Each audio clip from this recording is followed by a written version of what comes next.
You sure? Ujú.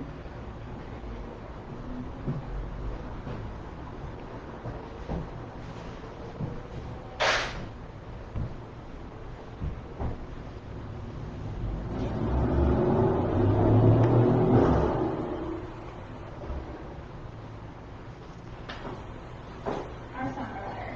So what we do is Sam's actually goes on vacation to South Florida, great for him. And he puts in the letter what the child needs to work on to standardize first. So then that's a off. So we start writing a Easter bunny. How long was that started? Just the first year we did it, and we did about 15,000 for each one. So what I'm really trying to do is make this seasonal business not seasonal anymore. Do you have a database of customers? I do.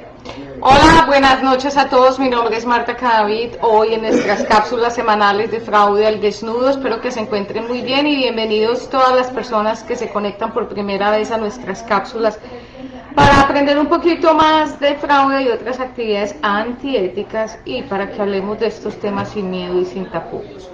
He estado estudiando muchísimo porque he estado participando en varias conferencias, gracias a todos los organizadores por confiar en nuestro conocimiento, porque desde nuestro punto de vista, desde Auditool como una...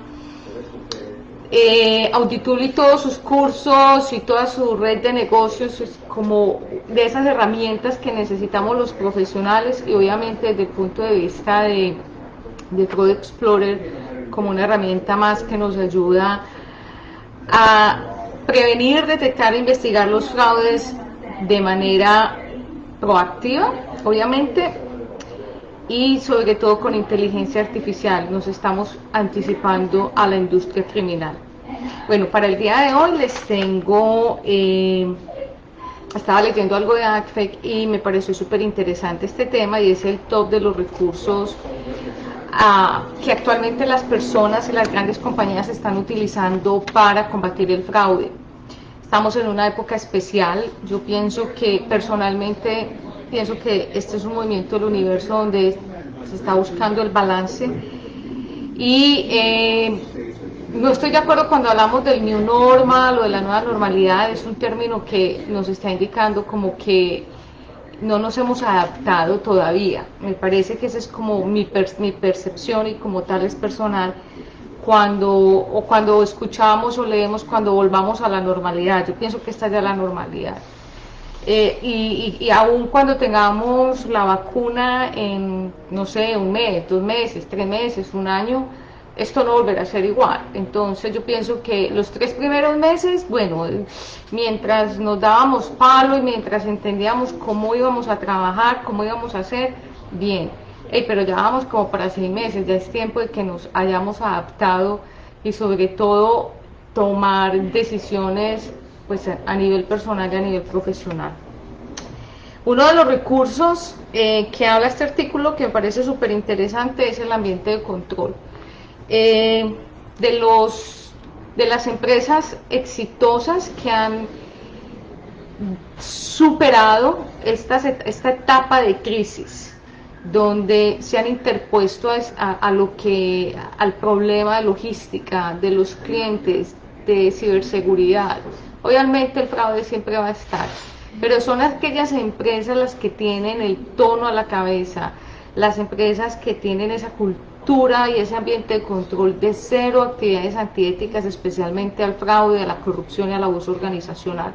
Son las empresas que tienen mayor resiliencia, son las empresas que son capaces de resistir más. Aparentemente esa cultura o ese ambiente de control también ayuda a que las personas estén alineadas en estos momentos de crisis. Lo discutía en estos días con Julián, mi partner, y estábamos hablando acerca de la dispersión de cuando las personas cometen o no cometen fraude.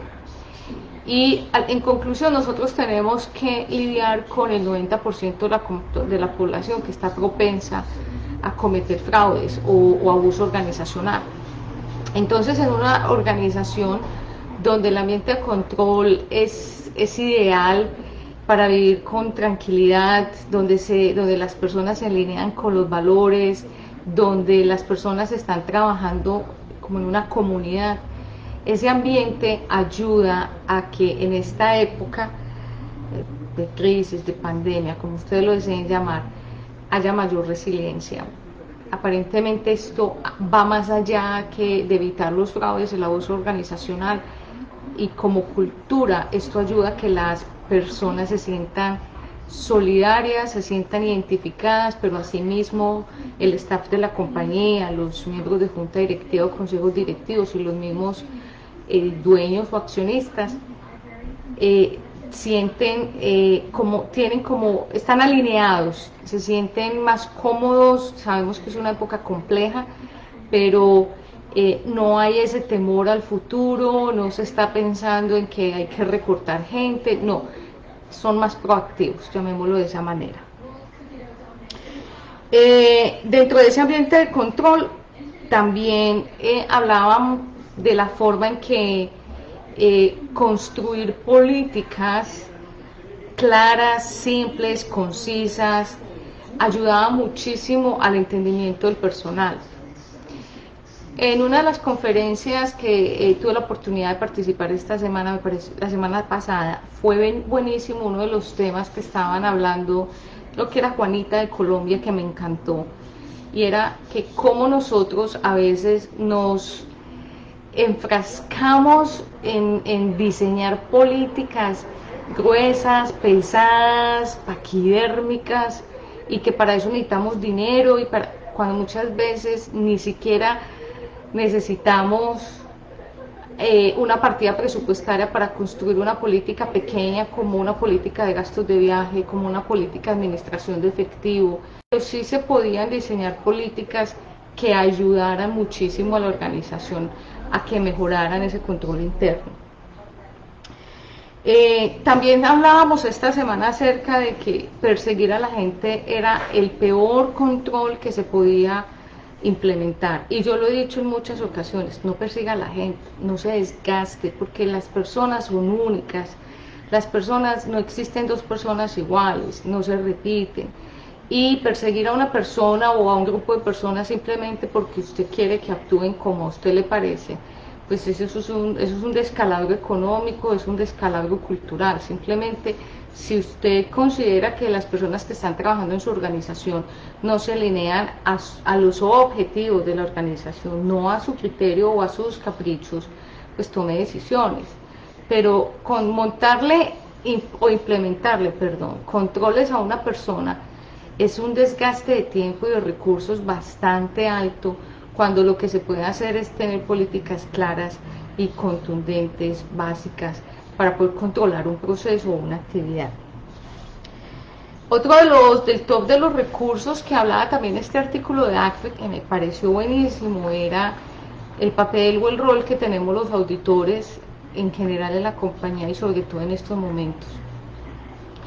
Nosotros vemos cuáles son las dificultades de nuestro rol actualmente, porque teníamos planeado una forma de trabajar, pero precisamente cuando conocíamos las preguntas nos cambiaron, cuando conocíamos las respuestas nos cambiaron las preguntas, y casi que ya tuvimos que empezar de cero y reinventarnos como auditores en muchas actividades donde pensábamos que la presencialidad era necesaria. Siempre nos habían hablado acerca de las bases de datos y cómo teníamos que trabajar con Big Data, cómo teníamos que trabajar con altos volúmenes de información, pero eso lo hacían los de tecnología. Uno iba a la oficina de TI y les pedía algo, o había alguien, un científico de datos en la compañía, pero hoy en día es muchísimo más complejo. Entonces nos toca en este momento, de verdad, si no lo hemos empezado, hay que hacerlo, a entender estructuralmente cómo se manejan las bases de datos. Y lo he dicho muchas veces en conferencias, en cursos y en nuestras cápsulas: si usted no quiere aprender, búsquese una persona que ame hacerlo, porque hoy en día cuando solicitan, por ejemplo, un auditor, lo primero que le preguntan al auditor: usted cómo está en el manejo de base de datos. Casi que están trayendo los científicos de la data, porque ya incluso hay una carrera que es llamada como científicos de datos, y vuélvase auditor, porque es más fácil, incluso, oiga, y estoy diciendo una cosa de locos, pero es más fácil en este momento que una persona que conoce la data, la sabe manejar, sabe su estructura, es capaz de sacar tendencias, aplica la estadística en toda su extensión a esa base de datos y puede anticiparse a situaciones, llamémoslo así, que tener un auditor que hay que enseñarle todo esto. Entonces, quiero ser clara, no estoy diciendo que los científicos de datos se vayan a volver auditores, sin embargo, si ustedes están buscando o explorando otras oportunidades laborales, tenga presente que esa es la primera pregunta que les van a hacer. Yo hace poco, ayer tuve una conversación con alguien y necesitaban una consultoría muy específica con The Fraud Explorer y con ambientes de control en una compañía. Y lo primero que me preguntaron fue, ¿y cómo estás en el manejo de datos? Y dice, pues esto es una consultoría, pues es una llamada por teléfono. Entonces, ayer también lo comprobé. El tercer aspecto, bueno, como auditores, entonces la base de datos como auditores, nosotros ya lo habíamos hablado, no tenemos por qué investigar fraudes, pero sí debemos conocer de fraudes, conocer de flags. Nosotros debemos entender cómo opera la industria criminal, cómo operan los perpetradores, los scammers, cómo operan dentro de una organización, por fuera, cómo atacan. Uno de los problemas graves que tenemos es que cuando nos hablan de scammers solamente pensamos en el sweetheart scammers o las personas que están buscando pareja online. Pero recuerden que la palabra scammer significa estafador. Y hoy en día los ciberataques que se han crecido locamente están enmascarando correos electrónicos de las personas que trabajan en la organización para poder cumplir o cometer los fraudes, sea el desvío de recursos, sea, por ejemplo, cambiar una cuenta bancaria. En muchas situaciones, obviamente, lo que buscan, el objetivo es desviar recursos hacia otras cuentas, pero lo hacen de una manera impecable.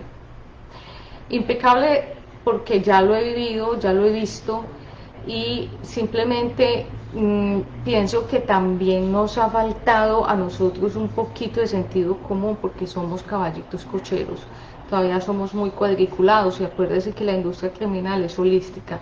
En muchas ocasiones yo decía, seguramente alguien de la organización ayudó a que esto sucediera porque es perfecto. No necesariamente.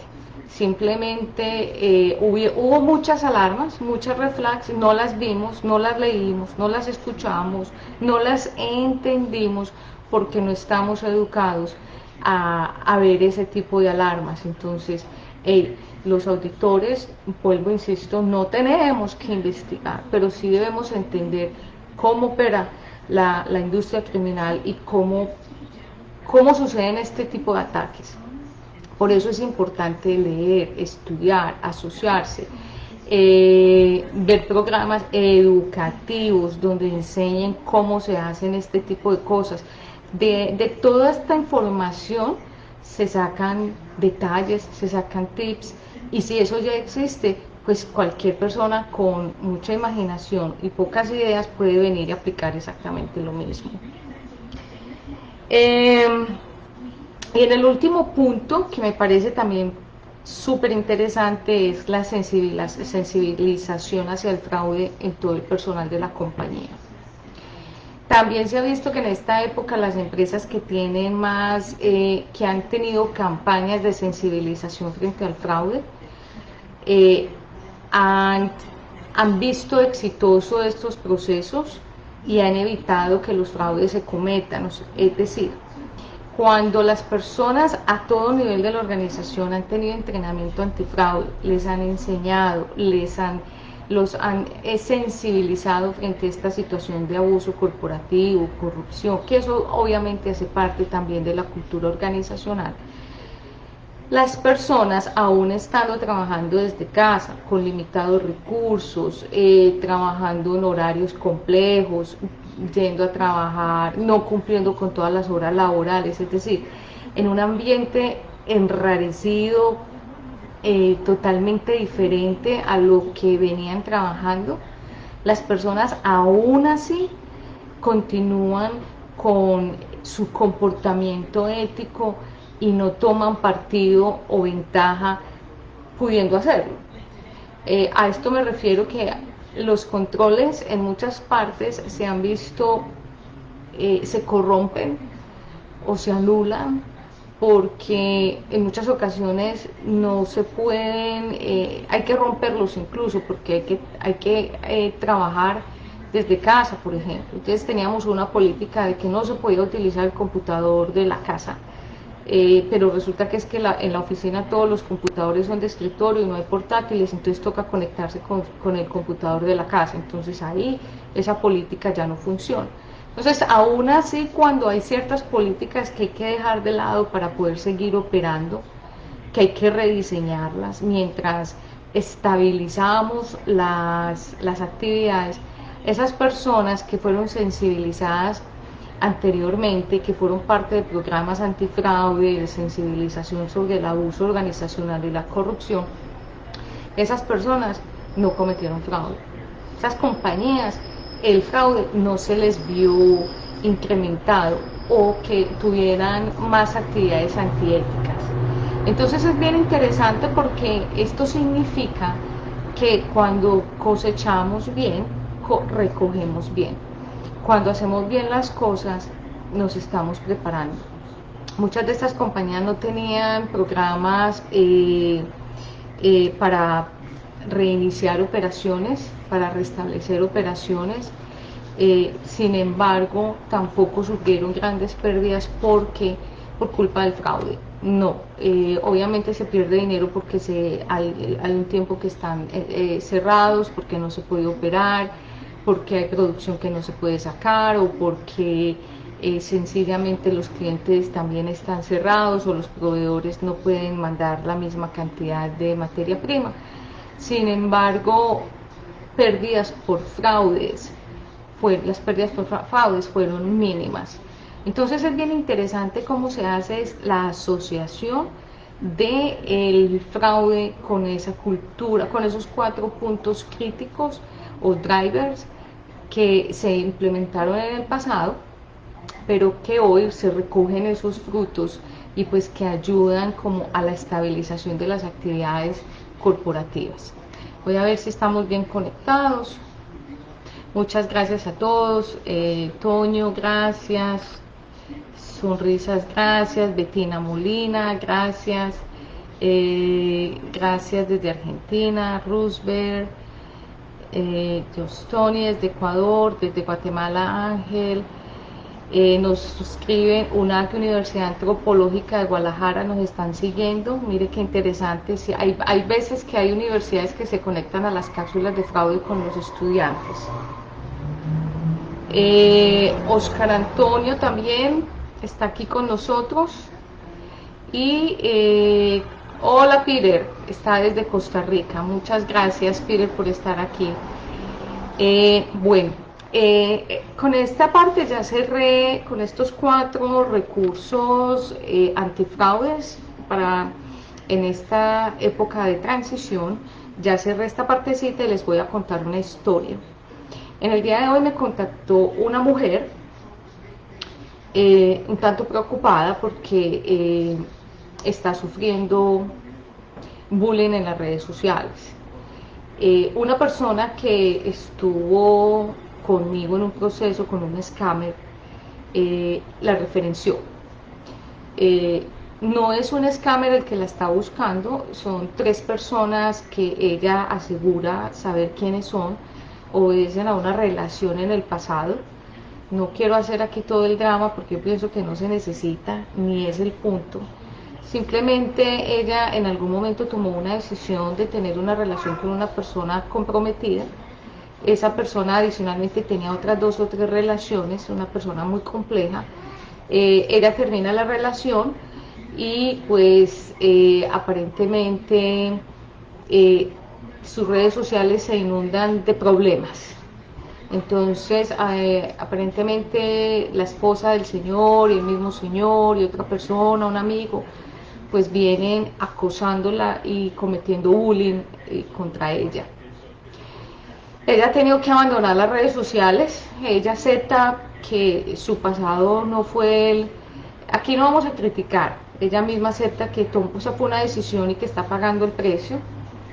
Sin embargo, ella ya terminó la relación, quiere seguir con su vida. Con toda esta situación, ella ya no puede trabajar en la industria en la que trabajaba anteriormente. Vamos a suponer que ella trabajaba en la industria de la confección de blue jeans. Ya no la contratan en ninguna de las compañías porque aparentemente la esposa del señor se encargó de que en estas industrias la conocieran muy bien. Entonces digamos que está señalada. Sin embargo, ahora pues trabaja, está bien. Sin embargo, continúa con los problemas. Entonces me buscó para que la ayudara, más como para determinar si se puede ir hacia las autoridades. Y bueno, tiene dentro de todo este mapa de posibilidades, está pues asistir a las autoridades. Ella ya lo había hecho 2 años atrás. Va a contemplar la idea de poder ir de nuevo. Está también una idea que me parece fantástica, que ya lo había hecho yo con alguien en una escuela, y es hacer de esta historia, hacerla pública, enfrentarla. No importa que digan lo que digan, que le posteen cualquier cosa que le vayan a postear, pero dar la cara. Yo pienso que muchas veces la manera de atacar a los perpetradores es no teniendo miedo, y esa es la conclusión de esta historia. Los perpetradores saben que nosotros tenemos miedo, que no estamos preparados para atacarlos, o para atacarlos no tanto, sino cómo tratarlos. Por eso es que el bullying pasa, por eso es que los scammers abusan, porque nosotros no tenemos el entrenamiento suficiente para parar la situación. En este caso hay un problema reputacional, pero yo también pienso que hay que hacerle frente y que se caiga lo que esté flojo. Por obvias razones yo nunca digo quién es la persona, porque ante todo yo respeto la dignidad de las personas, y de eso se trata, recuperar esa dignidad después de que un scammer o un perpetrador está cometiendo este tipo de actos. En algún momento escucharemos la historia de ella cuando ella tenga todo el valor de salir al aire, hacer un video, contar su historia. Y quién sabe, a lo mejor hay muchísimas más mujeres que se unen a ese reto de enfrentar a sus perpetradores y decirles no más, y no vamos a vivir con más miedo. Es un mensaje para el día de hoy, sobre todo porque si hoy nos estamos reivindicando de algo que pasó hace 2, 5, 10 años, hoy estamos viendo este presente y no veamos más del pasado. Lo mismo pasa con los perpetradores. Una de las cosas interesantes que se escucha de una entrevista a un perpetrador es cuando ellos cuentan todas sus fechorías, pero no por eso los vamos a hostigar o los vamos a criticar, no, simplemente escuchemos el mensaje para poder entender cómo piensan, cómo actúan, y seguramente vamos a aprender muchísimo de ellos. Uno de los éxitos que nosotros hemos tenido con The Flood Explorer ha sido ese, entender al perpetrador, cómo piensa, cómo racionaliza sus ideas, cómo se expresa. Y en muchísimas ocasiones la expresión es tan cotidiana, pero tan repetitiva, que nos acostumbramos a ella. Así que es por eso que es bueno escuchar este tipo de personas.